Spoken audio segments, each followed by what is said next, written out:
네, 슬슬 시간이 다 되어 가네요. 시작하도록 하겠습니다. 시작하기 전에 온라인에 계신 분들이 계셔서 다시 한번 체크하겠습니다. 지금 채팅창에 제가 이야기하는 말소리 잘 들리는지, 화면 잘 보이는지 다시 한 번만 확인 좀 부탁드릴게요. 온라인에 계신 분들.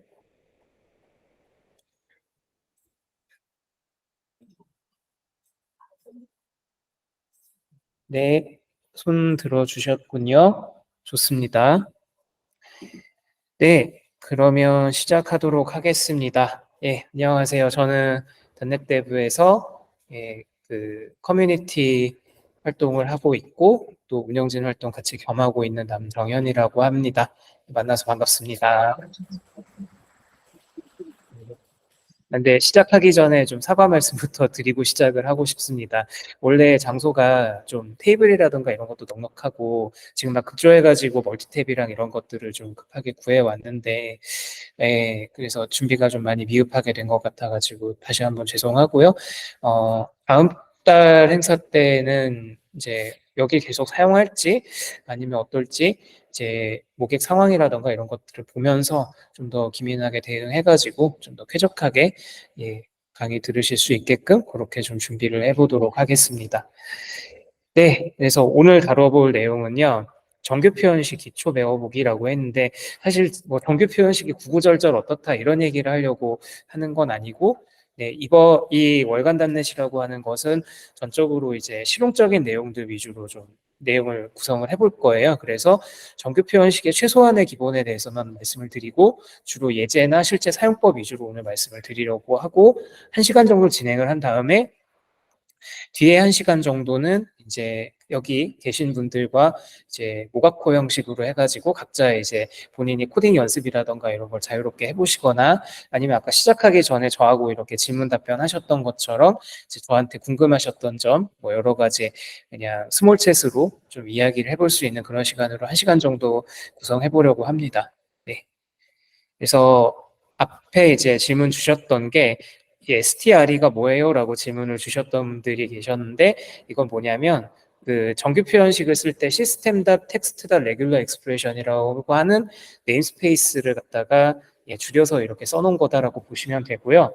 참고로 이런 표기법은 자바에서도 많이 쓰는 것 같더라고요.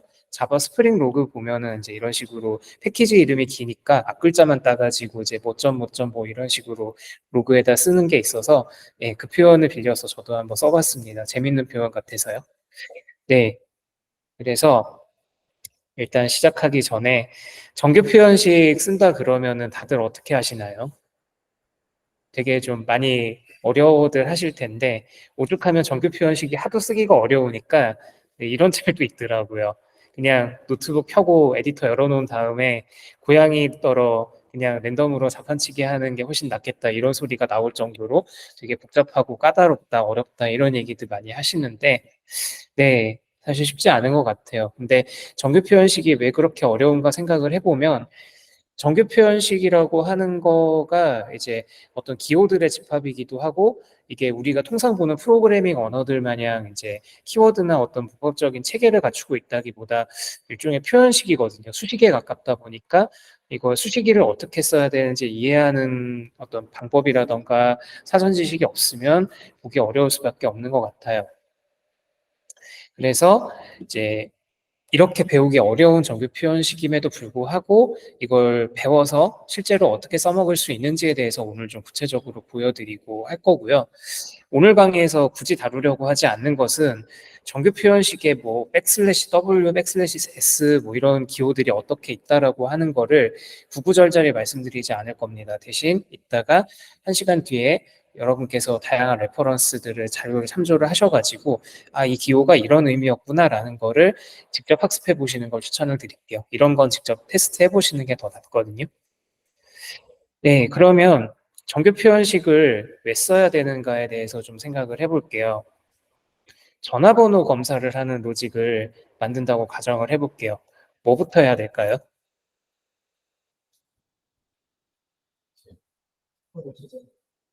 네, 그쵸. 근데 패턴을 찾아서 이제 보통 지역 번호, 그 다음에 가운데 번호, 마지막 번호 이런 식으로 3단으로 보통 번호가 나눠져 있을 텐데 이거를 갖다가 검사를 하려면 지역 번호들은 뭐가 있고, 그 다음에 이 지역 번호 다음에 오는 번호의 자릿수가 몇 자리고, 그 다음에 몇 자리고, 덩어리는 세 덩어리고, 뭐 이런 스펙들이 되게 많이 있거든요. 근데 이걸 갖다가 그냥 순수하게 문자를 받아가지고 알고리즘으로 이걸 검사한다고 가정을 해볼게요. 그러면 이런 모양으로 코드가 나오게 될 겁니다. 말이 되는 것 같아요. 근데 코드가 이렇게 길거든요. 사실 이렇게 코드가 길면 경력이 있는 사람이라면 사실은 이 코드를 보고 아, 이게 뭐 하는 코드겠구나라는 것을 쉽게 알아차리고 뭐 잘못된 부분이 있으면 금방 집어낼 수 있는 확률이 높습니다. 근데 뭔가 좀 비효율적이라는 생각이 들지 않으신가요?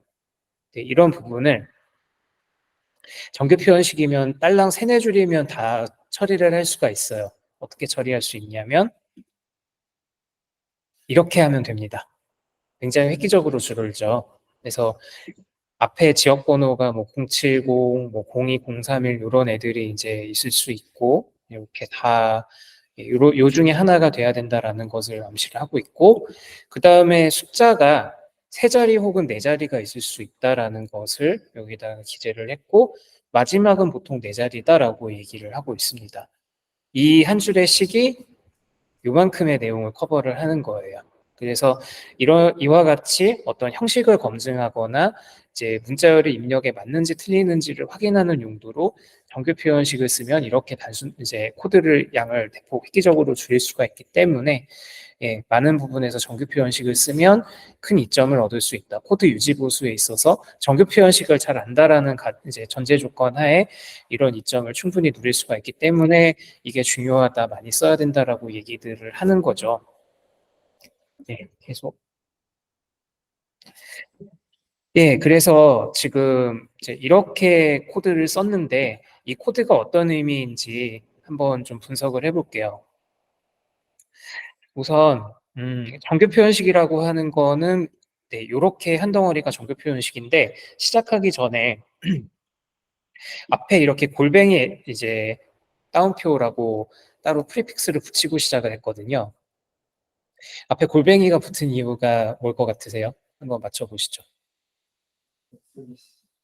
네, 백슬래시 이외에도 따옴표라던가 아니면 사실 C샵의 문자열 리터럴 스트링 안에 겹치는 문자열들이 많이 있거든요. 근데 그거를 이제 일일이 이스케이프 처리를 하지 않더라도 가볍게 이제 식의 어떤 원형을 훼손하지 않고도 잘 알아볼 수 있게끔 편하게 쓰기 위해서 이런 식으로 골뱅이 애쉬라고 버버틴 스트링을 써서 정규 표현식을 보통 많이 C샵에서는 표기를 한다.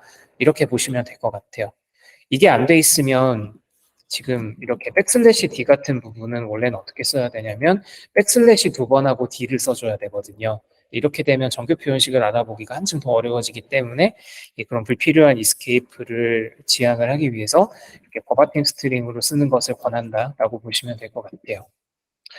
그러면 이 정규 표현식은 어떻게 나눠서 봐야 될까요? 사실 아까 전에 이제 세 덩어리의 문자열로 구성이 된다라고 말씀을 드렸다시피 요게 하나의 그룹입니다.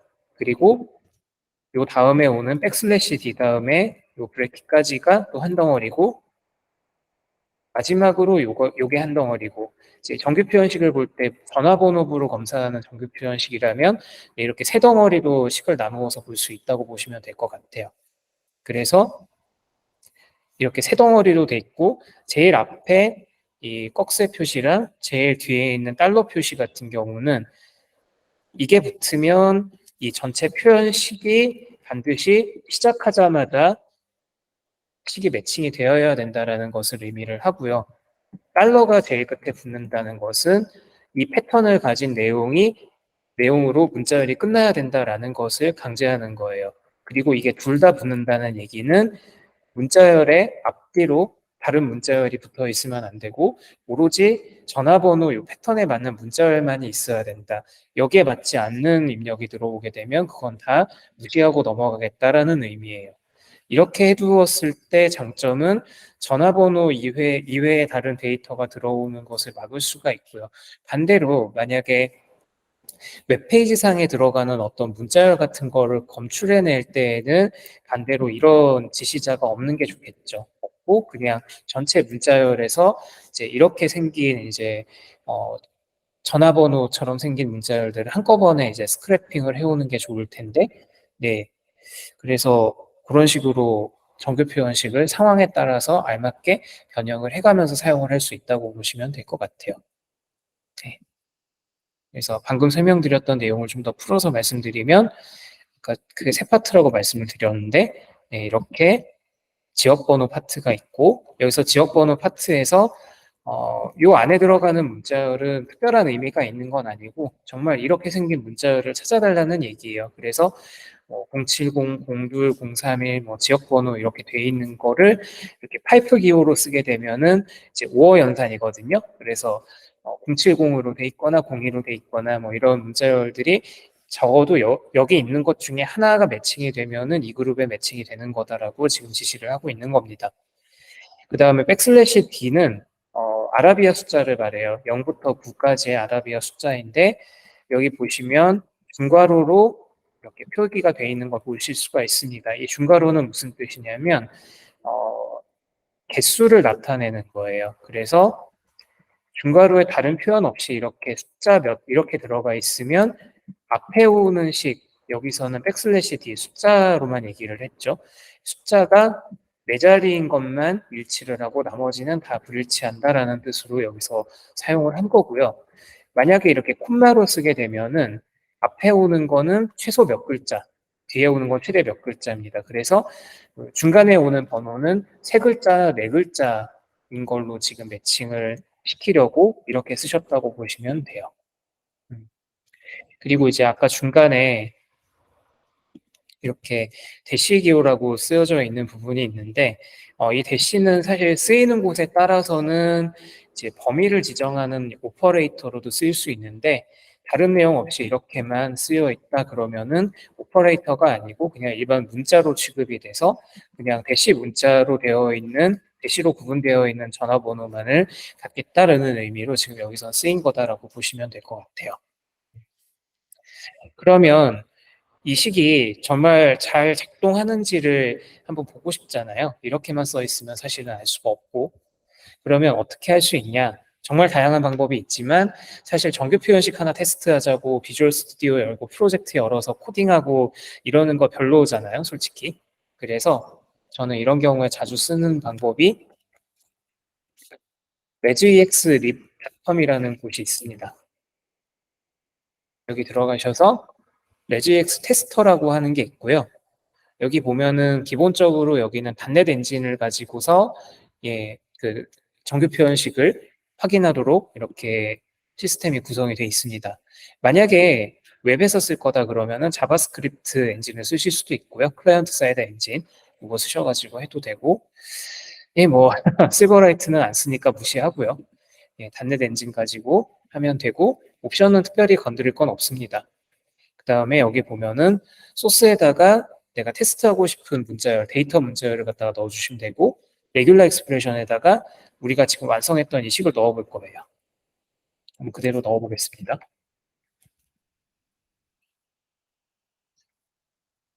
자, 해서 네, 지금 회색으로 나와서 잘 안 보이는데 아까 어떤 식인지 보여드렸으니까 그냥 넘어갈게요. 여기 1, 2, 3, 1, 2, 3, 4 서브밋. 예, 그러면 매칭이 지금 된 것을 볼 수가 있죠. 그래서 02, 1, 2, 3, 1, 2, 3, 4라고 하는 것은 이 규격에 맞는 식이라는 것을 알 수가 있는 것이고요.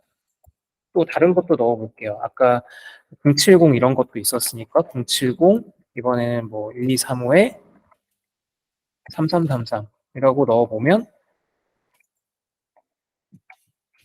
네, 이번에도 매칭이 된 걸 볼 수가 있습니다. 자, 그러면 여기 뒤에 있는 달러원은 뭘까요? 이게 그룹이라고 하는 건데요.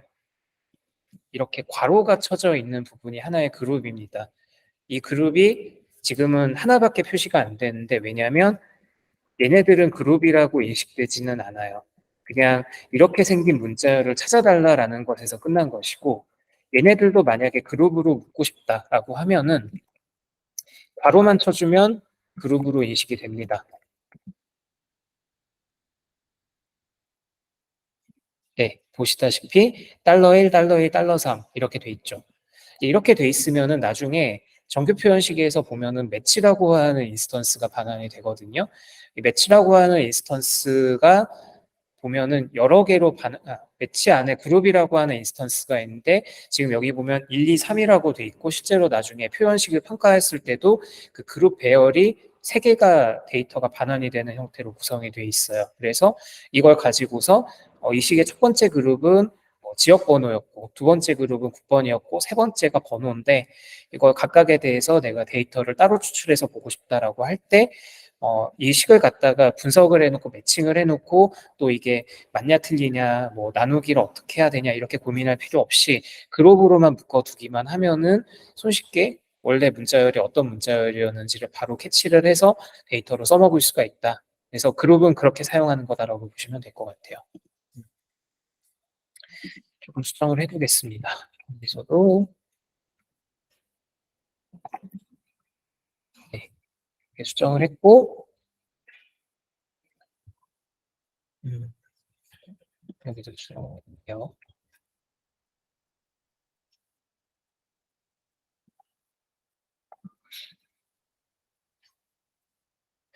네, 그래서 이제 지금까지 말씀드린 것처럼 정규 표현식은 이제 이와 같이 그룹으로 사용하는 것이 가장 일반적인 사용 방법이고, 그리고 이 그룹으로 사용을 할 때에는 그룹 안에 하나 이상의 문자 패턴이 들어간다. 아까 이 정규 표현식의 샘플로 보여드렸던 것처럼 얘네들도 문자 패턴이고, 이렇게 쓰는 것도 문자 패턴이다라고 보시면 될 것 같아요.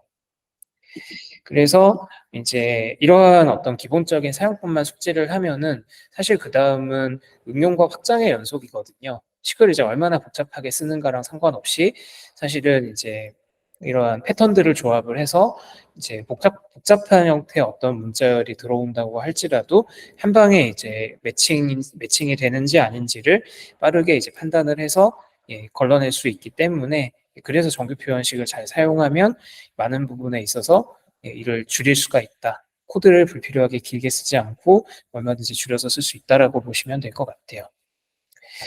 그러면 이렇게 그룹으로 매칭을 시키고 난 다음에 이 그룹 안에 들어있는 문자열이 어떤 내용이었는지를 알 수 있다고 하면 자연스럽게 생각해 볼 수 있는 것이 그 다음으로 이걸 가지 이걸 가지고서 다양한 작업들을 할 수가 있겠죠.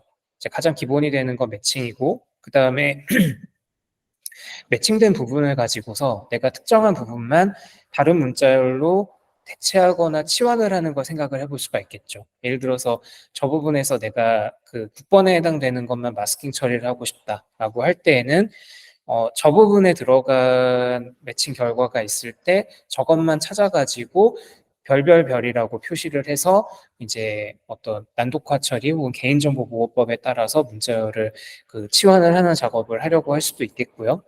그다음에 뭐 나누기 작업을 할 수도 있겠죠. 그래서 여기서는 지금 전화번호를 가지고 얘기하기 때문에 좀 적절하지 않을 수 있겠지만 뒤에 이제 다룰 예제에서 말씀드릴 것처럼 이제 어떤 스크립트 언어 같은 거를 갖다 파서를 만든다고 했을 때 토크나이징을 할 때 복잡한 규칙을 가지는 어떤 그런 스크립트 언어 DSL을 모사를 할 때 그럴 때 토큰 나누기를 가지고 할 수도 있겠죠. 정규 표현식을 가지고서. 네. 그래서 이런 형태로 정규 표현식을 활용을 하면은 크게 세 가지 작업을 표현식에 맞추어서 매칭이 되는 친구들만 가지고 손쉽게 프로그래밍을 할 수가 있다라는 점을 알아두시면 될 것 같습니다. 네, 그래서 이제 본격적으로 실제 이제 예제들을 제가 코딩을 하면서 하나씩 좀 살펴볼 예정인데요. 오늘 살펴볼 내용은 크게 세 가지입니다. 첫 번째 예제는 어, 실제 현업에서 코딩할 때 이런 거 많이들 요구 받으실 것 같아요. 어떤 문서나 웹페이지에서 특정한 링크나 텍스트 추출하는 작업을 많이들 요구 받으실 텐데, 뭐 이런 특히 크롤러 만들 때 이런 것들 많이 사용을 하죠. 그리고 간단한 스크립트 언어 해석기를 만들어 볼 수 있을 것이고요. 뭐 이런 거는 이제 뭔가 자동화를 하기 위해서 이런 걸 시도를 해볼 수가 있겠죠. 그 다음에, 네, 좀 더 어려운 예제로 그 리버스 프록시 기능을 만들어 볼 수도 있겠습니다. 얘는 뭐냐면 리버스 프록시라는 건 참고로 말씀드리면 그 우리가 요즘 이제 클라우드 환경에서 굉장히 많이 쓰이는 그런 네트워킹 컴포넌트예요. 원래 이제 우리가 흔히 네트워크 배울 때 서버가 있고 클라이언트가 있어서 클라이언트가 서버로 바로 접속을 하는 것만 얘기를 하는데요. 근데 요즘 아시다시피 클라우드를 가지고 비즈니스 요구사항을 해내는 거 보면 굉장히 복잡하고 어려운 것들이 많거든요. 특히나 이제 보안에 관련된 게 끼거나 아니면 뭔가 결제라던가 전자상거래 같은 게 끼게 되면은 원본 웹서버에 있는 내용을 갖다가 응용을 해서 다른 서비스를 제공해야 되는 상황들이 되게 많은데, 이제 그럴 때, 원본 웹서버는 그냥 단순히 어떤 콘텐츠 오리지널을 서비스를 하지만 상황에 따라서 동적으로 예를 들어 사용자 인증을 거친 다음에 이 사용자는 뭐 어떤 내용을 볼 수 없도록 필터링을 하고 싶다라던가 아니면 이런 사용자는 뭐 이러한 어떤 프리미엄 콘텐츠를 더 덧붙여야 된다라던가 이런 비즈니스 로직 같은 것들을 사실은 원본에 해당되는 서버나 서비스를 갖다가 개발을 하는 방식으로 해소를 하면 좋겠지만 그러기에는 개발하는데 테스트 비용도 많이 들고 쉽지 않은 문제가 있어서 요즘은 이제 이런 리버스 프록시를 이용을 해가지고 원본은 건드리지 않은 상태에서 중간에 네트워크 구성을 바꾸는 방법으로 리버스 프록시랑 클라이언트를 연결하게끔 해서 리버스 프록시가 비즈니스 로직을 대행하도록 하는 그런 클라우드 연산들을 많이 사용을 하는데 네, 그럴 때에도 사실은 원본 서버가 내려주는 내용을 중간에서 다이나믹하게 변경을 해줄 수 있다면 일거리를 많이 줄일 수가 있겠죠. 이런 상황에서도 네, 리버스 프록시에 들어가는 어떤 고급 기능으로 정규 표현식이 또 많이 쓰인다라고 볼 수가 있어서 리버스 프록시라고 하는 게 어떤 거다라는 걸 오늘 맛보기로 좀 보여드릴 겸 해서 이렇게 크게 세 가지 예제를 가지고서 오늘 좀 분석을 해보고 실제로 코딩해보면서 진행해 보려고 합니다. 우선 이 중에서 가장 간단한 것부터 볼게요. 어, 웹페이지 중에 좀 쓸만한 게 뭐가 없을까 고민을 좀 해봤는데, 네, 딱히 좋은 예제는 못 찾아가지고요. 그냥 이런 그 공개적으로 별도 인증 없이 볼 수 있는 RSS 피드 하나를 좀 갖고 와서 이걸 가지고 테스트를 좀 해보려고 합니다. 네, 이런 XML 덩어리고요. 나사에서 이제 본인들 뭐 자화자찬하는 소식, 뭐 뉴스 이런 것들 이제 적어놓은 뭐 RSS 피드입니다. 예. 근데 코드는 이렇게 돼 있죠. 이거대로 한번 그대로 제가 코딩을 해보겠습니다. 음. 네, 그래서 일단 그 먼저 페이지를 다운로드를 받아야 되겠죠. 페이지를 다운로드를 받기 위해서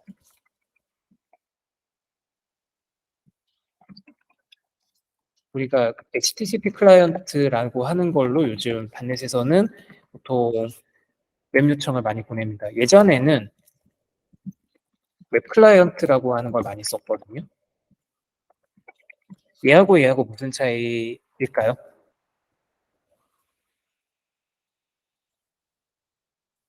어떤 게 차이가 있으실 것 같으신가요?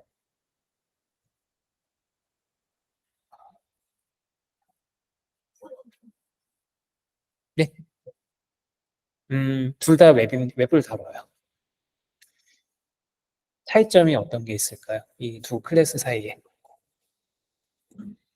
예, 레스트 지원이 관련이 되어 있을까요? 라고 답을 주셨는데, 그럴 수도 있고 아닐 수도 있습니다. 레스트 API 호출하는데 사실 얘도 가능하고 얘도 가능하긴 하거든요. 음,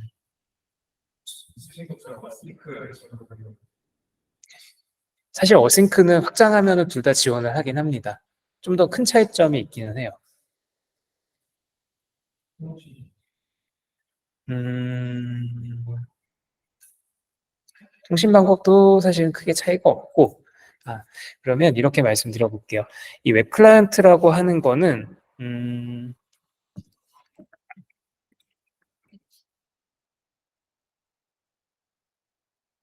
보시면, 이렇게 그 주로 다운로드랑 업로드 위주로 이렇게 메서드가 적혀 있는 걸 보실 수가 있어요. 그래서 아까 그 네, 신익원님께서 말씀해 주시기를 HTTP 프로토콜 전용 이죠. 사실은 둘 다 HTTP용으로 설계가 된 클래스고요.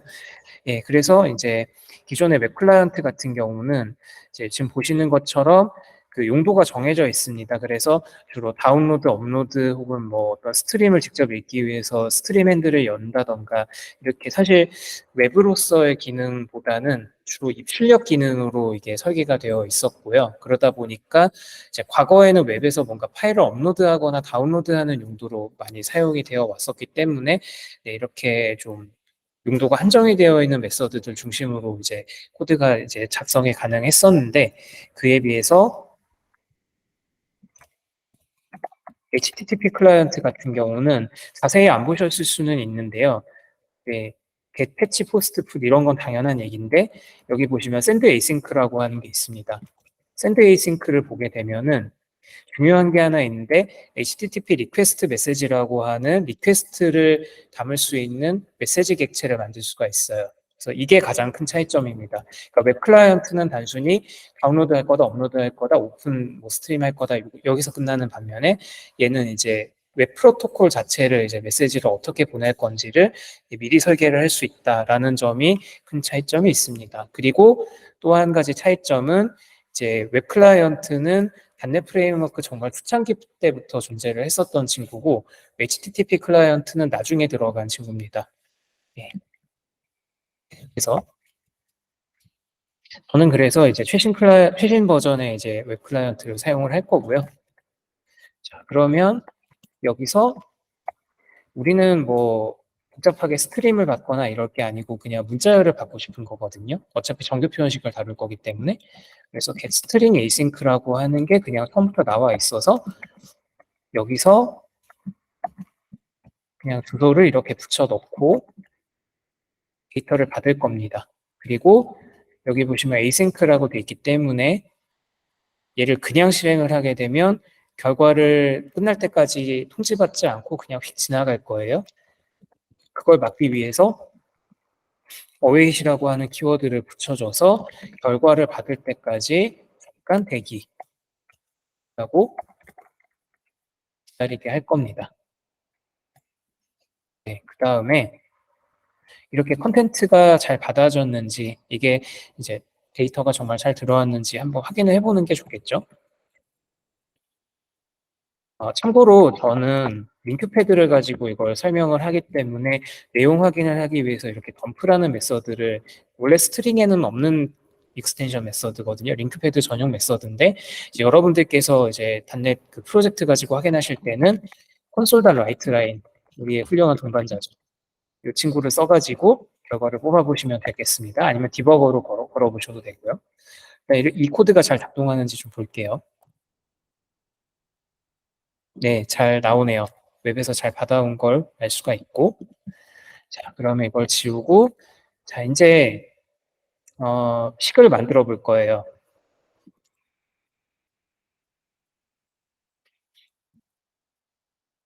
여기서부터가 좀 어렵습니다. 이렇게 생긴 식을 만들 겁니다. 어, 여기서, 이게 어떤 역할을 하는 식인지 한번 해석에 도전해 보겠다라고 하시는 분 계시면 말씀 부탁드릴게요.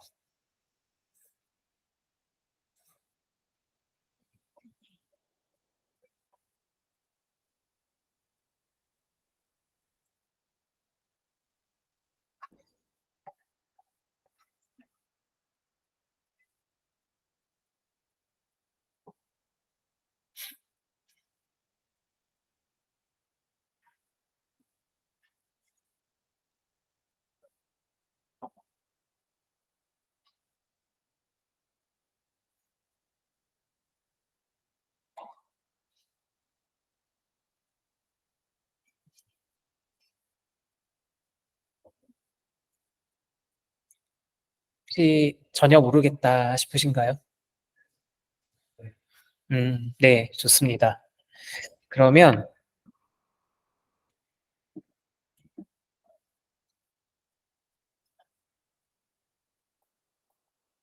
아까 이 XML 받아온 거에서 일단 이 링크라고 하는 단어를 좀 먼저 보죠. 그 본문에도 이런 내용이 있습니다. 링크라고 하는 태그가 있죠. 여기서 제가 이 식을 가지고 하고 싶은 것은 이 링크라고 하는 요 XML 태그에 들어있는 요 문자열만 지금 매칭을 해서 주소를 가지고 오고 싶은 거예요. 그러면 일단 링크라고 하는 태그를 매칭을 하기는 해야 되겠죠. 부등호 열고 링크 한 다음에 사실 그런 문제가 있어요. XML 태그든 HTML 태그든 우리 많이 보는 게 그 태그를 바로 닫지 않고 그 다음에 애트리뷰트 붙이는 거 다들 보셨던 경험이 있으실 거예요. 대표적으로 네, 이런 거 있죠. 지금 atom 링크 한 다음에 여기 보시면 한 칸 띄고 렐 한 다음에 뭐 셀프 또 끝나지 않고 바로 href 이런 식으로 쭉쭉쭉 이제 내용이 써내려져 가는 걸 흔히 보실 수가 있는데요. 근데 그런 걸 정규 표현식에서 걸러내려면은 어떻게 해야 될까요? 사실 여기서 이 태그가 언젠가 끝난다라는 사실은 우리 모두가 알아요. 근데 어떻게 끝이 나냐 하면은 닫는 부등호로 끝나는 거겠죠. 그거를 여기서 패턴 매칭으로 이렇게 표현을 합니다. 닫는 부등호가 나오기 전까지의 모든 하나 이상의 문자들은 전부 매칭이 되는 것으로, 즉 링크 태그 다음에 오는 애트리뷰트가 뭐가 어떻게 쓰여 있든 싹 다 매칭을 하겠다라는 뜻으로 이렇게 시작을 한 겁니다. 그다음에 진짜 우리가 관심이 있는 건 그 다음에 나오는 문자열이거든요. 그 다음에 나오는 문자열도 같은 방법으로 이렇게 표기를 했어요. 정규 표현식의 관점에서 봤을 때 이 링크라고 하는 거 다음에 나오는 문자열에서 진짜 데이터라고 얘기할 수 있을 만한 친구는 시작하는 부등호가 나오기 직전까지라고 볼 수가 있어요. 참고로 지금 이야기하는 이런 내용들은 그 실제로 사용하는 XML이나 HTML 파스의 문법 체계 규칙을 전혀 고려하지 않고 그냥 겉으로 생긴 문자열의 모습만 갖고 지금 이야기를 하는 거라고 봐주시면 될 것 같아요. 네, 여하튼 그래서 이제 부등호가 나오기 전까지의 모든 문자들을 링크 URL이라고 하는 그룹으로 매칭을 하겠다. 참고로 아까 그룹을 할 때는 이렇게 괄호로 표기한다라고 말씀을 드렸는데 이번에는 물음표 다음에 또 이런 모양의 식이 들어가 있네. 이건 뭘까? 라고 생각을 하신다면 그룹에다가도 이름을 붙일 수가 있습니다. 즉 나중에 제 코드 예제에서도 보여드리겠지만 이 링크 URL이라고 하는 네이밍된 그룹을 여기서 지금 붙인 거고요. 그리고 이 그룹 안에는 좌우지간 다음 그 꺽쇠가 열리기 전까지 해당되는 모든 문자들을 갖다가 다 매칭을 하겠다. 이런 식으로 지금 식을 쓴 거라고 봐주시면 될 것 같아요. 네, 그래서 이제 이 식을 갖다가 정규 표현식을 이제 써봐야 되겠죠. 레즈EX라고 하는 클래스의 스태틱 메서드로 매치스라고 하는, 그러니까 이게 매치가 있고 매치스가 있어요. 매치는 그냥 한 번만 매치를 하겠다는 뜻이고요. 지금 여기서는 이 링크 태그가 여러 번 등장을 하거든요. 이게 RSS 피드이기 때문에. 그래서 이게 여러 번 등장하는 것들 갖다가 한 번이 아니라, 그러니까 포르프 돌면서 매칭을 할 게 아니고 그냥 한 번에 다 싹 다 긁어와죠, 결과를. 뭐 그런 의미로 이 매치스라고 하는 걸 쓰셨다고 보면 되고요. 그래서 보면은 이제 컨텐트, 방금 우리가 받아왔던 웹 컨텐트를 여기다가 지정을 하고 식을 여기다가 지정을 하고요. 마지막으로 이건 사실 써도 그만 안 써도 그만이긴 한데 컴파일드라고 하는 옵션을 지정을 해주면 이 식을 해석하는 어떤 그 알고리즘 내부의 그 식의 어떤 결과물로 나오는 코드를 갖다가, 그러니까 이거는 우리가 직접 만지는 C# 코드나 이런 개념이 아니고 내부의 기계어 코드 같은 것도 만든다고 보시면 될 것 같아요. 이거를 그냥 식을 한번 보고 그냥 코드를, 그러니까 내부 기계어 코드를 확정을 지은 상태로 컴파일을 시켜서 이제 같은 시기에 등장을 할 때마다 매번 다시 사용을 하겠다라는 의미로 일종의 캐시 같은 개념으로 얘를 활용한다고 보시면 될 것 같아요. 그래서 만약에 이 식을 갖다가 자주 사용을 할 것 같으면 이렇게 써주면 아무래도 성능상의 이점이 있다고 볼 수가 있겠죠. 이렇게 해서 매치 결과가 나오면 어떻게 나오는지 한번 살펴보도록 할게요.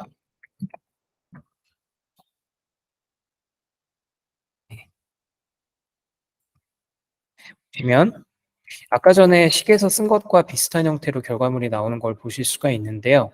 링크 태그 다음에 nasa.gov 그다음에 뭐 나사다 gov 프레스 뭐 릴리즈 해가지고 웹페이지 주소들 다 이렇게 매칭돼서 나온 거 보실 수가 있고요.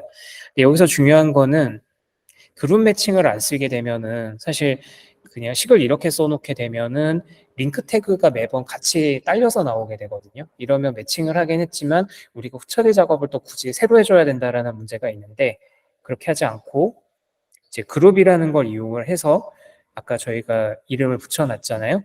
여기 보면 링크 URL이라는 그룹이 있고 이 링크 URL이라는 그룹 안에 정확히 주소에 해당되는 것만 우리가 갖고 올 수가 있어요. 이대로만 들어가면 됩니다. 그래서 요 매치 결과를 갖다가 조금 더 정의된 형태로 식을 한번 고쳐서 써볼게요. 링큐는 다들 혹시 어느 정도 좀 익숙하실까 모르겠습니다. 그냥 한번 써볼게요. 매치 결과가 이제 컬렉션으로 나오기 때문에 우리는 여기서 링큐를 가지고 이터레이션을 돌릴 겁니다.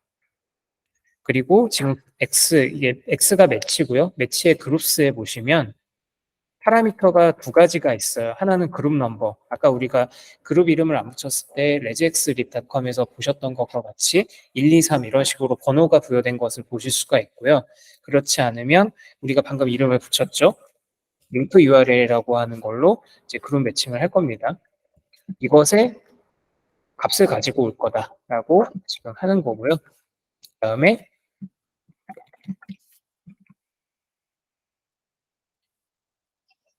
여가 필요가 없지.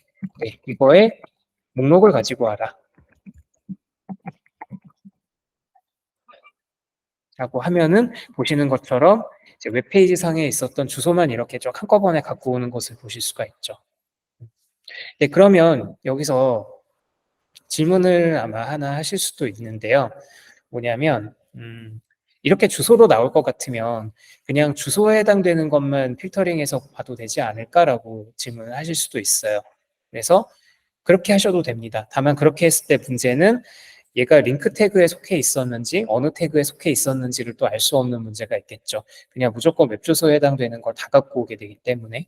그래서 이 나사다 gov로 시작하는 이 주소가 아닌 다른 어떤 네임스페이스 주소 같은 거를 들고 오게 될 수도 있는 것인데요.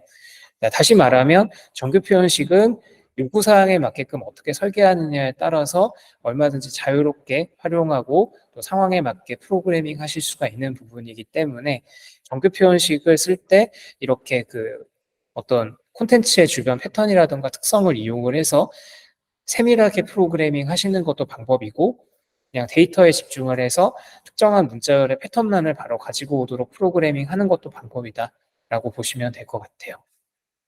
그러면 이제 나중에 공유 드리겠지만 좀 더 나아가서 어차피 지금 저희가 링큐를 썼잖아요. 링큐를 썼으니까 그냥 이렇게 문자열로 뽑아오는 걸 넘어서서 얘가 혹시라도 URL 주소가 이제 체계가 맞는지 아닌지도 검증을 해보고 싶을 때니까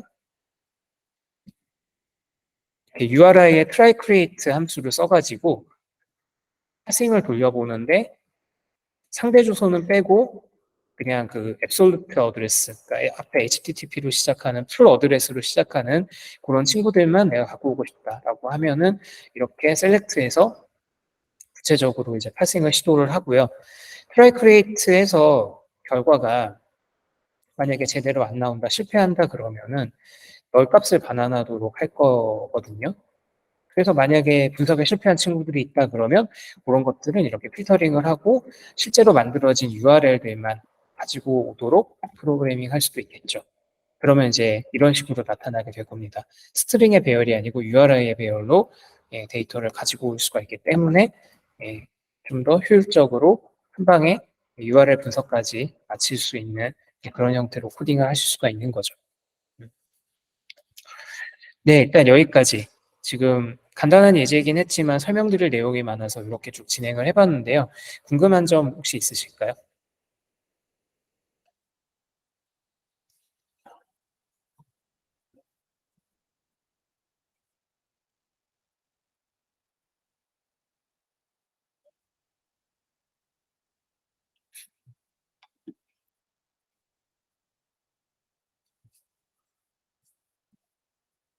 아, 예.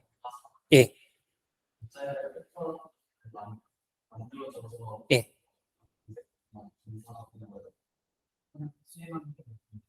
네,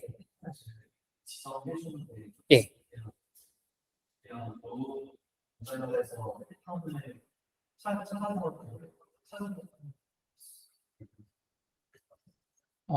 그러니까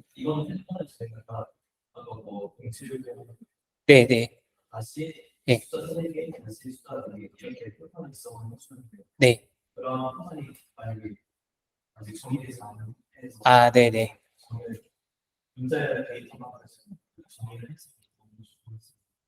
이제 적어도 어떤 종류의 문자를 매칭을 시킬 거다라고 하는 기준을 이제 디벨롭을 해야 되겠죠.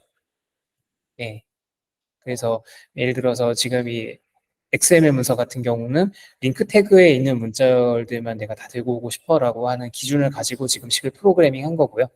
그게 아니고 만약에 기준을 잡기를 그냥 웹 주소로 되어 있는 거는 앞에 태그가 뭐가 붙어 있든 싹 웹 주소인 것들만 긁어올 거야라고 하면은 식이 아예 바뀌겠죠. 그럴 경우엔 HTTP로 시작하는 거를 전부 매칭을 하시오라고 식의 모양이 이제 변경이 될 수 있는 거다라고 보시면 될 것 같고요. 네, 네, 네, 신익원님.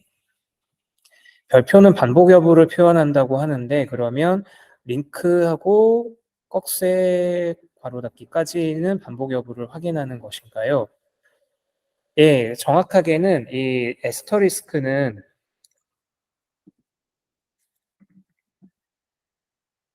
이렇게 생긴 친구가요.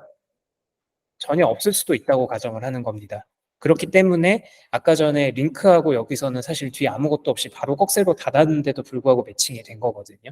근데 뭐라도 내용이 있으면 그것도 다 그냥 허용을 하겠다라고 지금 식을 만든 거다라고 보시면 될 것 같아요. 이제 그 직접 찾아보시면 나오겠지만 이 수량지 시자라고 하는 거는 에스터리스크하고 플러스하고 아까 중괄호 열고 숫자 몇 이렇게 쓴 거하고 크게 세 가지 패턴이 있거든요. 근데 플러스를 쓰게 되면은 적어도 한 번 이상은 나와야 된다라는 의미가 되는 거고요. 그 다음에 수량을 써놓게 되면은 이제 그 최소 수량, 최대 수량 혹은 특정 수량 이런 식으로 그 몇 번 등장을 해야 된다라는 걸 명시를 할 수가 있는데 근데 거기서 이제 특정한 횟수만 반복이 되는 어떤 거를 찾고자 한다면은 예, 그럴 때에는 이제 중괄호로 이제 식을 써주는 형태로 이제 식을 쓰게 되는 것이고 그게 아니라 그러면 사실은 얘네들은 와일드 카드 같은 의미라고 보시면 될 것 같아요.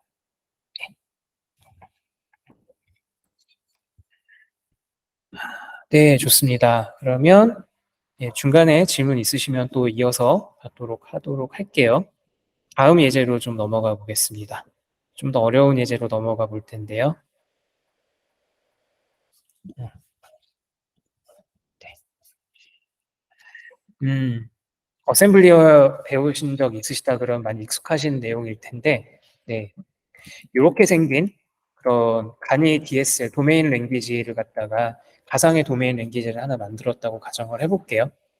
얘네들을 갖다가 이제 아까 우편번호나 아니면 전화번호 파싱할 때처럼 라인 바이 라인으로 다 잘라가지고 뭐 앞에 무슨 토큰이 나오고 뭐 어떻게 이제 뒤에 파라미터들 인자들이 나오고 이런 거를 갖다가 한 땀 한 땀 코딩을 할 수도 있는데 정규 표현식을 사용하면 이런 부분들을 대폭 줄이고 실제로 등장하는 이런 각각의 인스트럭션에 대해서 어떤 식으로 코딩할지 비즈니스 로직만을 남겨놓을 수가 있는데요.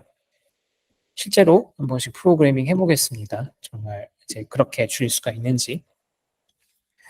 네, 우선은 이렇게 생긴 어떤 가상의 언어가 있다고 가정을 해보고 시작을 할게요. 그리고 이전과 동일하게 식을 쓰는데 식을 써서 보죠.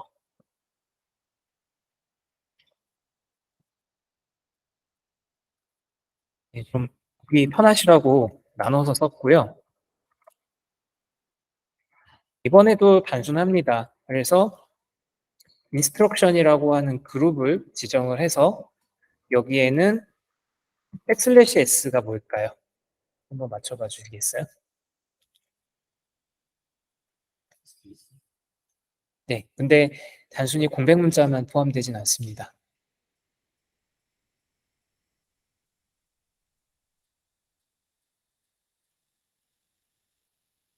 우리가 왜 그런 프로그래밍 밈 같은 거 있지 않나요? 스페이스 4번이냐, 탭 1번이냐. 그쵸? 네. 그런 탭이나 스페이스나 이런 화이트 스페이스 부류의 문자들을 전부 다 가리키겠다라는 의미가 됩니다. 이거 원래 그냥 문자열에서 if, else 이런 거 가지고 비교하려 그러면 0x20 따로고 탭 따로고 다 따로따로인 거 아시죠? 다 각각 비교를 해줘야 되는데 그냥 정규 표현식에서는 물론 그렇게 따로따로 써줄 수도 있어요. 그냥 스페이스 띄고 백슬래시 t 쓰고 이렇게 써도 되는데 그러지 말고 그냥 백슬래시 s 화이트 스페이스 부류로 들어가는 친구들은 전부 다 이걸로 매칭할 거야 라고 지금 우리 써준 건데 아까 전에 HTML 태그 쓴 거랑 비슷하게 보일 거예요. 여기도 공백 문자가 나오지 않는 한 앞에 뭐가 들어가든 다 매칭을 하겠다라는 의미로 여기에다가 이렇게 인스트럭션부에 해당되는 것은 전부 다 이제 매칭을 하겠다라는 의미로 쓴 거고요. 그 다음에 공백이 이번에는 수량자를 갖다가 플러스로 썼어요. 여기도 플러스로 썼죠. 플러스는 아까 제가 뭐라고 말씀드렸죠? 한 번 이상 무조건 나와야 된다라고 했죠. 인스트럭션 문자열이 뭐든 공백이 아닌 문자열이 한 번은 있어야지 얘가 인스트럭션 그룹에 해당이 된다라고 볼 수가 있는 것이고요. 그 다음에 공백이 한 번 이상은 나와줘야지 그 다음에 파라미터를 쓸 거다라는 거에 대한 의미로 얘가 전달이 될 수가 있다라는 거. 그 다음에 OP12도 마찬가지죠. OP1도 이런 식으로 모든 문자가 하나 이상은 나와야 되고 공백이 한 번 이상 나와야 되고 그리고 OP2가 마지막으로 문자가 뭐든 하나 이상 나와야 된다라고 이렇게 식을 쓴 겁니다. 얘네들을 갖다가 지금 제가 보기 편하시라고 나눠서 썼는데 이걸 이렇게 이어서 쓰는 거예요. 정규 표현식을 이렇게 쓰는 겁니다. 이러다 보니까 이거 다 묶어놓고 보면은 굉장히 어렵잖아요. 그래서 정규 표현식이 어렵다고 얘기를 하는 거고 그나마라도 이걸 좀 보기 좋게 표현을 한다면 뭐 이렇게 쓸 수는 있겠죠. 고랭이 붙여가지고 이렇게 하면은 컴파일러도 이해를 하고 그나마 사람이 보기에도 편한 그런 식이 될 겁니다. 네. 그래서 그나마 좀 보기는 낫겠지만 이래도 어려운 건 마찬가지인 것 같아요. 그래서 정규 표현식을 다룰 때 나름의 어떤 팁이라고 한다면 정규 표현식이 비주얼 스튜디오 최신 버전에서는 그나마 좀 좋아진 게 이제 편집기 상에서 신텍스 컬러링이 좀 강화가 된 걸로 알고 있어요. 그래서 이제 이렇게 써져 있으면 사실은 알아보기가 되게 까다롭고 어려운데 정규 표현식의 어떤 신텍스 컬러링을 지원하는 에디터 같은 걸 잘 활용을 하시면 이걸 한 줄로 쓴 상황에서라도 그나마 좀 보기가 편한 그런 결과물을 코드를 갖다가 보실 수가 있기 때문에 최신 버전의 에디터를 쓰시는 걸 적극 추천을 드리고요. 그리고 링크패드 같은 경우도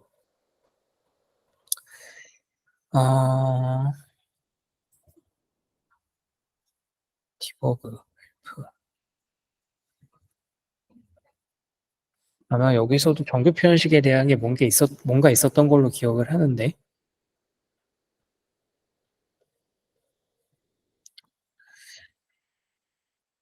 보이진 않네요. 일단 링크패드에도 뭔가 그런 정규 표현식에 관련된 보조 기능 중에 훌륭한 게 하나 있었던 것 같은데 다음번에 기회가 되면 소개시켜 드리겠습니다. 그럼 계속 예제를 진행을 할게요. 네, 이렇게 해서 매칭 결과가 나온 것을 잘 됐는지 한번 볼게요. 네, 이렇게 덤프를 하게 되면은 기대했던 대로 이렇게 그룹을 봤을 때 처음에는 이렇게 전체 매칭된 결과가 나옵니다. 하나를 좀 확대를 해서 보면 한 줄 한 줄 지금 매칭이 된 건데요. 그냥 이 식 전체 add 1하고 4.0이라고 하는 식 전체가 그룹이 이제 매칭된 게 그룹 하나가 나오고 그다음에 그룹 인덱스 1부터 순서대로 나오는 겁니다. 아까 인스트럭션이라고 하는 그룹 네임 지정을 했고 얘는 add로 매칭이 됐고 그다음에 OP1에는 숫자 1, OP2에는 4.0이라는 인자가 지금 들어간 걸 그대로 볼 수가 있어요. 그리고 굳이 줄 나누기를 하지 않았음에도 불구하고 다음 줄이 자동으로 인식이 됐죠. div1 0, div1 0 이런 식으로 여러 줄이 계속해서 매칭이 된 걸 보실 수가 있어요. 네, 그렇습니다. 자, 이제 이렇게 해 놓게 되면은 원래대로라면은 뭐 이게 각각의 줄을 나눠 가지고 뭐 토크나이징은 어떻게 하고 이런 코드들이 원래는 앞에 가득 있었어야 됐거든요. 근데 그걸 대폭 줄이고 바로 우리는 뭐에 집중할 수 있냐면 이 매칭된 결과만을 가지고 바로 프로그래밍을 하실 수가 있게 되는 거예요. 이렇게 해 가지고 하나씩 볼게요.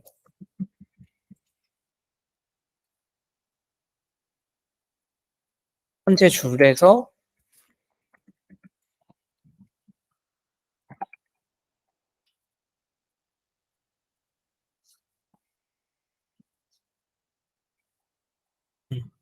이렇게 하면은 각각의 줄에 어떤 내용이 걸렸는지를 바로 보실 수가 있는 겁니다. 아, 덤프를 빼야지.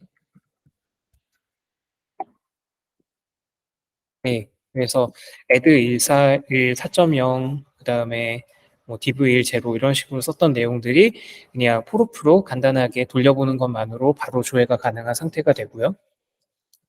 여기서 이제 0번 말고 instruction만 내가 뽑아서 볼 거야라고 하면은 add, 뭐 div, sub 이런 식으로 instructions만 바로 추출해서 보실 수가 있게 되는 거죠. 그리고 여기서 좀 더 나아가서 제가 미리 예제 코드 만들어 놓은 걸 가지고 그대로 복사 붙여넣기를 해볼게요.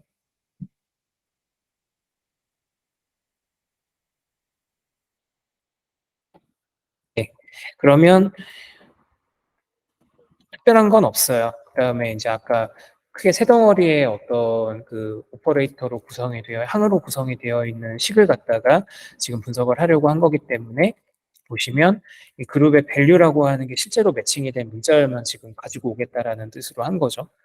참고로 여기서 물음표 닷 이렇게 쓴 거는 엘리멘트 엣이라고 썼을 때에는 만약에 인덱스가 모자라는 경우에는 그 익셉션이 발생을 하거든요. 근데 언제든지 or 디폴트라고 하는 것을 사용을 하게 되면은 해당되는 게 없으면 디폴트 여기서는 널 값이죠. 널 값을 반환하겠다라고 하는 동작이 이 안에 내장이 돼 있는 거여서 만약에 매칭된 그룹이 이제 혹시라도 없을 경우에는 그냥 널 값으로 반환을 하겠다라고 해서 지금 안전하게 처리를 한 겁니다.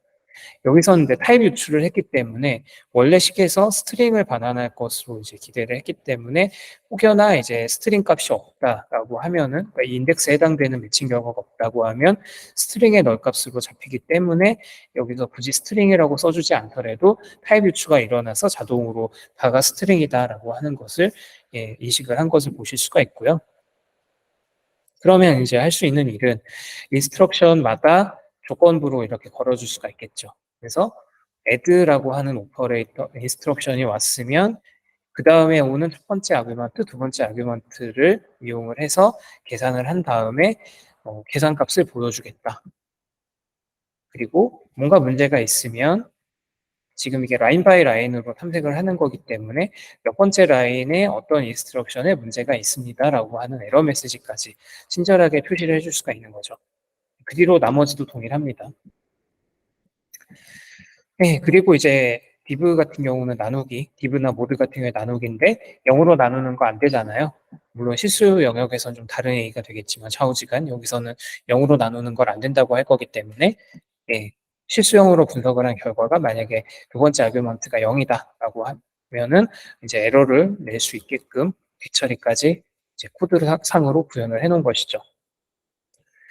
그러면 지금 앞에 도메인 랭귀지가 의도한 대로 잘 작동했는지 분석이 잘 작동했는지 보면은 예, add 1하고 4.0 더해서 5.00이 됐죠. 그 다음에 아까 0으로 나누는 거 안 되게끔 한다고 말씀드렸으니까 예, cannot process div instruction 해가지고 이거 지금 두 번째 라인에 문제가 있어라고 지금 레포팅까지 해줬죠. 나머지도 다 이런 식으로 했고 그 다음에 이제 아직 정의가 안 된, 지원이 안 되는 어떤 그 인스트럭션에 들어왔다라고 하면은 뭐 HLO랑 Z라고 하는 친구는 내가 이해를 못하는 명령어라는 에러 메시지까지 이렇게 같이 보여주도록 설계를 한 겁니다. 네. 이런 식으로 정규 표현식을 이용을 해서 전체를 다 커버를 한 것은 아니지만 이렇게 분석에 해당되는 부분을 대폭 간소화를 할 수가 있다. 예, 그런 이점을 활용을 해서 이제 복잡한 프로그래밍도 빠른 시간 내에 쉽게 소화를 할 수 있다고 봐주시면 될 것 같아요. 좀 더 첨언을 하면은 이렇게 생긴 언어 말고 좀 더 복잡한 언어를 다루고 싶은데 그럼 어떻게 해야 되나요? 라는 질문을 하실 수도 있는데 이럴 때 사용하는 게 아마 대학교 전산학 과정에서 배우셨을 수도 있는데요. 렉스랑 야크라고 하는 툴이 있습니다. 유닉스 툴 중에 유명한 게 있는데 이 렉서랑 야크라고 하는 툴을 이용을 해서 렉서를 가지고 특정한 조건에 맞는 토큰들을 정규 표현식을 써가지고 매칭을 시켜서 전부 토크나이징을 하는 거고요. 그렇게 토크나이징 되어 있는 친구들을 갖다가 토큰의 일종의 속성을 부여를 하는 겁니다. 토큰이나 애트리뷰트를 부여를 해서 얘는 문자열 리터럴의 토큰이었고 얘는 상수다, 얘는 실수다, 혹은 변수명이다라고 하는 리터럴을 붙여서 리터럴들이 어떤 식으로 패턴을 지어서 이루게 되는가를 문법적으로 그래멀리 익스프레션을 갖다가 야크라고 하는 툴을 이용을 해서 매핑을 해주는 그렇게 양쪽 도구를 다 이용을 해서 우리가 아는 스크립트 언어 파서라던가 컴파일러의 어떤 기본이 되는 언어 분석기, 구문 분석기를 그 두 가지 도구를 이용해서 만들 수가 있는데요. 거기서도 사용이 되는 게 정규 표현식이기 때문에 지금 이걸 알아두면 단넷에서뿐만이 아니라 굉장히 다양한 곳에서 정규 표현식을 이용을 해서 많은 부분을 간소화를 할 수가 있다는 것까지 알아두시면 좋을 것 같아요. 예, 두 번째 예제는 여기까지고요. 예, 질문 답변 조금 받아보겠습니다.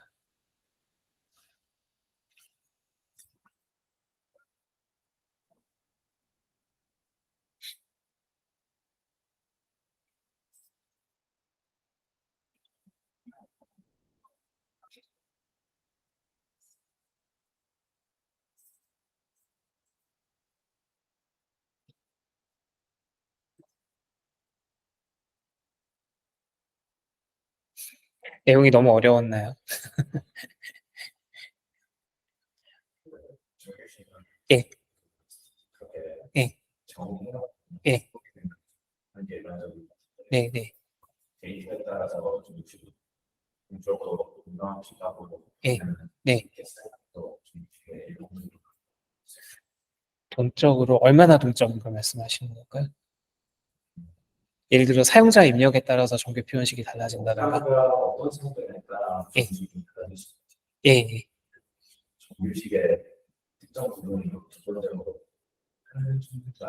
네, 예, 예, 예.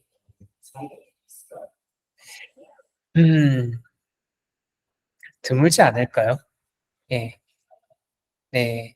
왜냐하면 정규 표현식 자체가 만들기도 까다롭고 어려운 언어여서 예, 굳이 만들자면 만들 수는 있을 것 같기는 한데 비즈니스 로직상으로 그렇게 쓸만한 일이 흔치는 않을 것 같고 동적으로 만든다고 해도 뭐 그런 경우는 있을 수 있겠네요. 뭔가 이제 아까 그 전화번호 같은 경우에 뭐 지역 번호를 갖다가 동적으로 선택을 한다던가 뭐 이런 정도의 가벼운 변형은 일어날 수 있겠지만 네. 안 그러면 아까 뭐 아예 정규 표현식을 처음부터 외부에서 입력을 받는다던가 네, 이런 식의 케이스는 있을 것 같기는 한데 그 이상의 어떤 것은 상상하기가 조금 어려운 것 같기는 해요. 네, 네. 안 그러면 또 그럴 수는 있겠네요. 요즘 챗GPT 같은 친구들이 핫하니까 그걸로 뭔가 정규 표현식을 동적으로 만들어줘 이렇게 얘기하는 경우도 있을 것 같고. 네. 음. 네. 네. 네.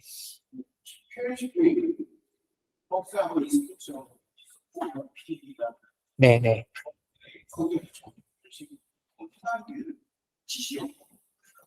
그게 그 요만큼이 다 정규 표현식입니다. 그러니까, 네. 네. 네. 요게 지금 제가 블록천 쳐놓은 요 부분이 전부 정규 표현식이라고 얘기를 하는 거고요. 아까 그 서두에 말씀을 드리기도 했는데 이걸 갖다가 이렇게 보면 되게 어렵거든요. 네, 볼 때 요령이 있는 게 항상 그룹을 사용하는 걸 권장을 하고 그 그룹은 괄호로 표현을 한다고 말씀을 드렸고요. 예, 괄호 안에 또 다른 이제 서브셋, 또 다른 식이 들어간다. 그러니까 이렇게 정규 표현식을 사용하는 것이 보통 이제 정규 표현식을 쉽게 이해할 수 있도록 도와주는 그런 역할을 한다라고 말씀을 드렸어요. 네.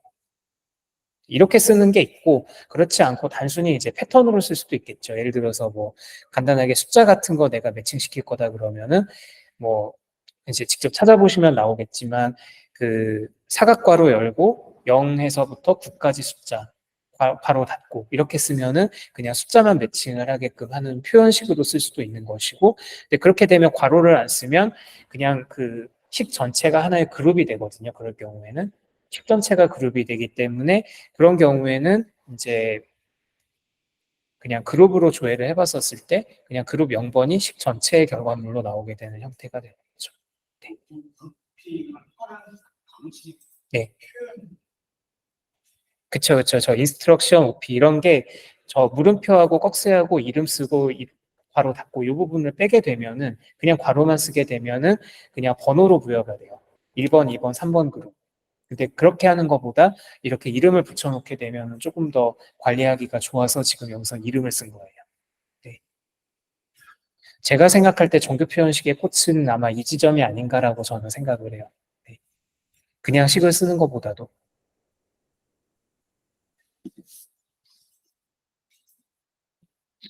네, 온라인으로도 따로 질문은 없으신 것 같아서, 예, 마지막 세 번째 예제를 좀 보겠습니다.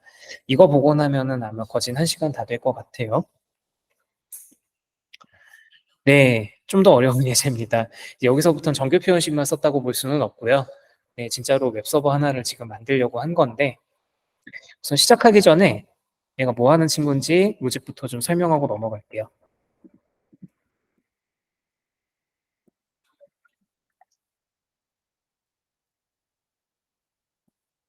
네, 일단 뭘 하려고 했냐면, 이그젠플닷컴이라는 곳이 실존합니다. 놀랍게도. 그 이그젠플닷컴에 들어가면 어떻게 나오냐면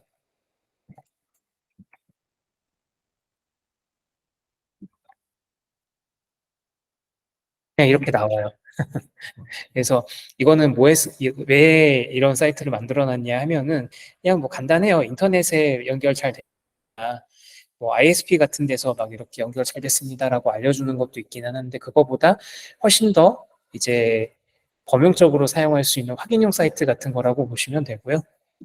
뭐 모어 인포메이션 들어가면은 이제 인터넷 그 관리하는 그 국제 기구 홈페이지로 연결이 돼요. 그러니까 이 단체에서 이그젠플닷컴이라는 도메인을 소유를 하고 방금 저런 웹사이트를 운영을 하고 있는 거라고 보시면 되는데 저는 이 이그젠플닷컴에 나오는 이 페이지에서 모어 인포메이션이라고 하는 이 부분의 링크를 갖다가 뭔가 다른 문구로 바꾸고 싶다라는 생각을 하게 됐어요. 그거를 갖다가 똑같이 웹서버를 띄워가지고 한번 치환을 해서 동적으로 만들어 보면 어떨까라는 생각을 했던 건데요. 그러려면 웹서버를 만들어야 되겠죠. 근데 웹서버를 만들 때 우리가 맨날 이제 실무상으로 볼 때는 뭐 아파치다, 뭐 엔진엑스다, 뭐 되게 휘황찬란한 그런 웹서버 이야기들을 많이 봐서 좀 압도가 되는 게 있기는 한데 사실 별거 없거든요. 그냥 80이나 443 포트로 소켓 연결 받아가지고 그냥 연결 받아서 요청 들어오는 거 있으면 요청되어 있는 내용 HTTP 구문 분석한 다음에 거기서 이제 웹브라우저가 뭘 요청했는지 주소는 뭔지 확인해가지고 그냥 뭐 거기에 해당되는 거 파일 열어가지고 뒤처리해주고 응답 내려보내주고 사실 그게 끝이에요. 근데 거기에 온갖 가지 살이 붙어서 우리가 하는 요즘에 모던 웹 애플리케이션이 돼가지고 되게 복잡한 얘기를 하고 있는 건데 근데 여기서는 뭐 그냥 연결 받아가지고 하려는 일은 단순하거든요. 저거 이그젠플닷컴에 있는 거 웹페이지 받아다가 특정한 부분만 치환을 해갖고 그냥 응답을 내려보내주는 그런 그냥 바보 같은 웹서버 하나 만들려고 하는 거예요. 네, 그러려면 단넷에서는 어떻게 하냐? 그 여기서 지금 심플 에이싱크 호스트라고 하는 클래스를 간단하게 만들었고 참고로 이 예제 코드는 여기서 제가 따왔습니다. 지스트라 그래가지고 깃허브에 보면은 원래는 이게 깃 리포지터리에다가 코드 왕창 집어넣고 그걸로 이렇게 내용 이제 체크아웃 해가지고 프로젝트 빌드하고 막 이런 걸 보통 얘기를 하는데 이런 간단한 코드 조각 같은 것만 호스팅할 수 있는 별도의 컴패니언 사이트가 하나 더 있어요. 그게 지스트라고 부르는데 여기 들어가 보면은 되게 보석 같은 코드들이 많습니다. 저는 이걸 링크패드에서 설명을 드리려고 간단하게 설명하려고 네, 이렇게 지금 클래스 하나짜리 웹서버를 지금 이곳에서 따온 거고요. 별거 없습니다. 그래서 HTTP 리스너라고 하는 그 단넷 그 클래스 라이브러리 안에 웹 연결을 받아들이는 용도로만 설계가 되어 있는 그런 유틸리티 클래스가 하나가 있어요. 그리고 저희가 example.com에서 내용을 받아와야 되기 때문에 HTTP 클라이언트 팩토리를 하나 만들 거고, 그 다음에 얘가 이제 그 용도를 다 하고 나면은 할당 해제를 해줘야 되거든요. 안 그러면 그 시스템 리소스를 계속 잡아먹은 상태에서 리스너가 계속 돌 거기 때문에 그걸 예방하기 위해서 디스포저블 객체를 구현을 해주고 얘가 지금 소멸자를 다음에 부를 필요가 없는지 아닌지를 플래깅하기 위해서 이런 변수를 하나 둔 겁니다. 그래서 이제 에이싱크 호스트라고 하는 거에다가 네, 이렇게 로컬호스트에 1090이라고 하는 포트 번호로 연결을 받을 거야 라고 하는 프리픽스를 넣어주게 되고, 그 다음에 리스너에다가 프리픽스, 그러니까 수신을 이제 여기로 이제 들어오는 요청을 받을 이제 프리픽스를 갖다가 다 등록을 해주게 됩니다. 근데 계속 하기 전에 하나 더 짚고 넘어갈게. 근데 소켓으로 만든다고 했는데, 소켓에서는 내가 알기로 이런 HTTP인지 뭐 이런 거는 사실 소켓이 모르는 거 아니에요? 그리고 주소를 이렇게 등록할 수도 있나요? 라고 질문을 하실 수가 있는데 여기서 알아두시면 한 가지 좋은 게 있습니다. HTTP 리스너는 일반적인 소켓을 사용하지는 않아요. 얘는 뭐냐면 약간 역사적인 얘기를 해야 되는데 윈도우즈 비스타 2로 이후로 이제 웹에 한해서는 윈도우즈 OS 커널상에 HTTP-sys라고 하는 드라이버가 새로 탑재가 됩니다. 그러니까 XP 다음 버전부터 그게 탑재가 됐고 윈도우즈 서버 기준으로도 서버 2003 이후 2008부터 이런 기능이 들어가게 됐고 여기에 맞춰서 사실 우리가 알고 있는 IIS라던가 이런 친구들도 그거 기반으로 싹 다 리팩토링하고 리뉴얼을 시켰어요. 그래서 아마 경험이 좀 있으신 분이라면 아실 텐데 윈도우 서버 2003에 들어가는 IIS 6와 그 이후에 들어가는 IIS 7 사이에 굉장히 큰 차이가 있다라는 걸 경험을 하셨을 거예요. 그게 그거의 산물이 이제 여기에도 들어가 있는 것이고요.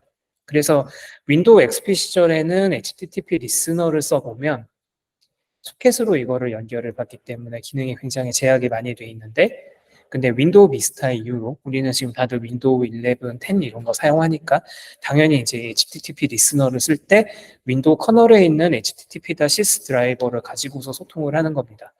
그렇기 때문에 거기다가 주소를 잡을 때에는 프리픽스라고 하는 개념을 써서 주소를 잡아요. 그렇기 때문에 주소 예약을 걸 때 이런 식으로 건다라고 아시면 될 것 같아요. 이건 일종의 OS상에서 제공하는 특별 우대 서비스 같은 거라고 보시면 좋고요. 네. 그래서 리스너를 이렇게 걸고 그다음에 우리가 웹 요청을 보내 클라이언트 팩토리를 이렇게 연결을 시켜줍니다. 네. 그다음에 생성자 호출하고 나면은 서버가 이제 연결을 받을 수 있도록 준비를 해야 되는데 그럴 때 어떻게 하냐? 리스너 스타트를 해가지고 웹 요청을 받을 수 있게끔 OS한테 이제부터 내가 요청 받을 거야. 대기열에다가 들어오는 요청이 있으면 쌓아놔줘. 큐에다가. 라고 하는 거를 지금 예약을 이렇게 겁니다. 스타트라는 걸 걸고, 그 다음에 디스포즈를 부르기 전까지 외부에서 디스포즈 메서드를 호출해서 얘를 객체 종료를 하기 전까지 while문으로 반복문을 돌면서 계속해서 요청 들어오는 거, 큐에 들어오는 요청이 있으면 하나 꺼내서 이제 무슨 내용인지 보고 응답 내려보내주고 종료하고 이거를 계속 루프 타면서 반복을 할 거예요. 그래서 이제 보시면 리스너에서 큐에 들어와 있는 연결 중에 하나를 꺼내 와가지고 연결을 꺼내 왔는데 만약에 뭐 도중에 연결이 끊어졌을 수도 있잖아요. 그런 경우에는 굳이 처리하지 않고 예외로 위로 올려보내지 않고 그냥 종료한다. 그 외에는 뭐, 네, 컨텍스트가 안 만들어져 있거나 모종의 이유로 뭐 소실이 됐거나 그랬을 때도 가볍게 넘겨주고 좌우지간 연결이 맺어졌다라고 생각이 들면은 그때 비로소 example.com에 가가지고 내용을 받아온 다음에 이번에는 이런 표현식을 썼습니다. 아까 전과 비슷하죠. 아까 전에는 링크를 썼는데 여기서는 A 태그를 매칭하려고 했습니다. 이 예제 문서에서 보면은 A 태그가 딱 한 번 나오거든요. 아까 A 태그 딱 한 번 나오는 게 어딜까요? 아까 그 more information이라고 하는 그 부분이 그 A 태그가 쓰인 유일한 위치거든요. 그거를 갖다가 링크 치환 됨이라고 하는 P 태그로 된 문자열로 갈아 끼울 거예요. 예, 그래가지고 예, 그 A 태그에 해당이 되는 부분을 이걸로 갈아 끼우겠다. 그래서 replace를 썼죠, 이번에. 그래서 그렇게 변형이 된 내용을 컨텐트 변수에다 담아가지고 응답을 내보낼 겁니다. 근데 응답을 내보낼 때 이게 클라이언트 측 브라우저 캐시에 쌓이지 않고 매번 새로 내용을 새로 받을 수 있게끔 하기 위해서 헤더에다가 의도적으로 프라이빗 노스토어라고 하는 캐시 컨트롤 헤더를 같이 써서 내려 보내줄 거예요. 이렇게 되면은 브라우저가 캐시의 데이터를 저장하지 않고 무조건 서버랑 통신하도록 새로 고침을 하게 됩니다. 내용을 이제 새로 들어갈 때 이제 접속을 할 때마다 새로 받아오겠다는 뜻이고요. 그리고 웹페이지로 보여야 되기 때문에 텍스트 HTML이라고 하는 거는 일종의 약속된 컨텐트 타입입니다. 이거 국제 표준이고요. 그래서 이런 형태로 브라우저한테 웹페이지로 보여줘라고 지금 요청을 하고 있는 거고, 그 다음에 응답 코드가 205K여야지 웹브라우저에서 에러로 판정하지 않고 제대로 결과를 렌더링을 할 수가 있겠죠. 그 다음에 네, 그거를 우리는 스트림에다가 내보낼 거기 때문에 스트림은 문자열을 그냥 받을 수가 없고 바이너리 데이터로 이걸 한번 인코딩을 시켜줘야 되거든요. 그때 UTF-8 인코딩으로 문자열을 바이트 어레이로 바꿔준 다음에 정확한 컨텐트 길이를 써주고 그다음에 본문을 쓴 다음에 연결을 닫기까지 해주면 이렇게 해서 연결 하나가 처리가 되는 겁니다. 이게 계속 무한루프를 타면서 사실 이게 원래 일반적인 웹서버라면 뭐 들어오는 헤더의 내용이 어떤가에 따라서 적절한 파일을 열어가지고 뒤처리를 해주고 막 이런 복잡한 내용들이 여기에 하나하나 살이 붙으면서 우리가 하는 웹서버와 근접한 형태로 내용이 구성이 될 건데 저희는 여기서 단순히 웹서버에서 내용 받아가지고 그냥 뭐 페이지 내용 치환하는 거 내려보내주는 그런 용도로만 이거를 샘플을 만들었기 때문에 딱 이거면 웹서버처럼 동작하는 어떤 예제 하나를 완성을 할 수 있게 된 거예요. 그렇습니다. 그다음에 디스포즈는 네, 얘가 어떤 역할을 하는지는 혹시 다들 알고 계실까 싶은데요. 특별한 건 아닙니다. 이제 아까 디스포저블이라고 하는 것 자체가 단넷에는 원래 소멸자라는 개념이 없다는 거 다들 아실 거예요. 시블플이랑 다르게. 시블플은 딜리트라는 오퍼레이터를 써가지고 메모리 할당받은 거를 갖다가 반드시 해제를 시켜줘야지 안 그러면 그 어디서도 그 메모리 블록을 해제를 해줄 방법이 없기 때문에 메모리 누수로 잡히는 거라고 많이들 배우셨을 거예요. 근데 단넷의 경우는 어떻다고 했죠? 가비지 컬렉터가 있다고 했습니다. 근데 가비지 컬렉터가 있는 건 좋아요. 근데 문제는 얘가 언제 어떻게 불릴지를 모르는데 그러다 보니까 대다수의 경우에는 가비지 컬렉터가 뒷정리를 할 때까지 내버려둬도 큰 문제가 되지 않지만 이렇게 시스템의 경계를 넘나드는 지금 얘는 겉보기에는 이렇게 단순하게 생겼지만 사실은 OS의 자원을 지금 점유를 하고 있는 거거든요. 근데 OS 자원이 가비지 컬렉터가 청소해 줄 때까지를 기다렸다가 풀게끔 하는 건 일반적으로 너무 늦거든요. 그래서 C샵에서도 시플플의 딜리트 그 오퍼레이터 키워드랑 비슷한 역할을 해줄 수 있게끔 컨셉을 도입을 한 게 iDisposa블이고 C샵에서는 이것을 유진 키워드를 써가지고 딜리트 키워드랑 비슷하게 활용을 하는 걸 많이들 보신 걸 거예요. 예, 그런 맥락에서 이 HTTP 리스너를 사용을 안 할 때 언제든지 정확하게 즉시 종료할 수 있도록 굳이 이 iDisposa블이라고 하는 걸 따로 만든 거다라고 보시면 될 것 같아요. 예, 자 그러면 이게 잘 작동하는지 이제 봐야 되겠죠? 네, 지금 링크패드 안에서 서버가 돌아가고 있고요. 주소를 이대로 한번 들어가 보겠습니다.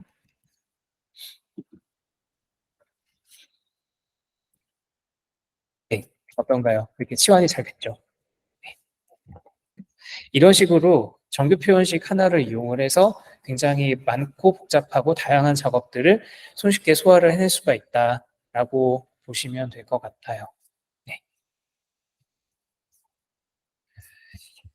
네, 좋습니다. 그렇게 해서 오늘 제가 준비한 내용은 여기까지고요.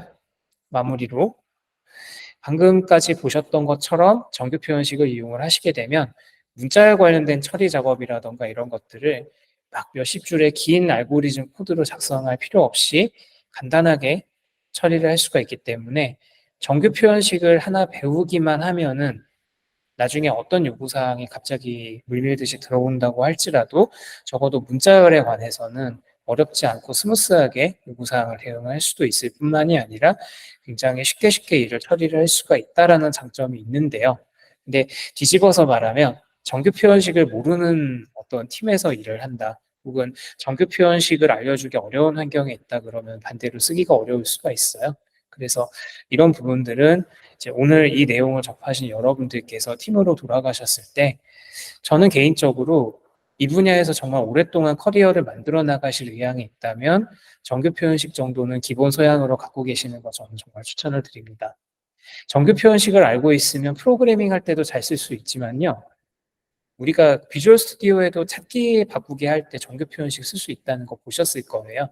그런 데에서도 정규 표현식을 활용을 해서 반복적인 어떤 매크로 작업이라던가 이런 것들을 획기적으로 단축을 시킬 수가 있기 때문에 거기서도 쓰임새가 있어서 꼭 사용하실 수 있도록 방법을 익히시는 걸 꼭 추천을 드리고 싶습니다. 그리고 아까 말씀드렸다시피 정규 표현식은 되게 오래된 기술이에요. 그래서 유닉스나 리눅스 환경 때부터 있었던 기술이기 때문에 알아두시면 정말 정말 쓰임새가 많기 때문에 다소 어렵더라도 꼭 정복을 하시면 좋겠다라는 취지에서 오늘 이 강의를 준비를 해봤고요.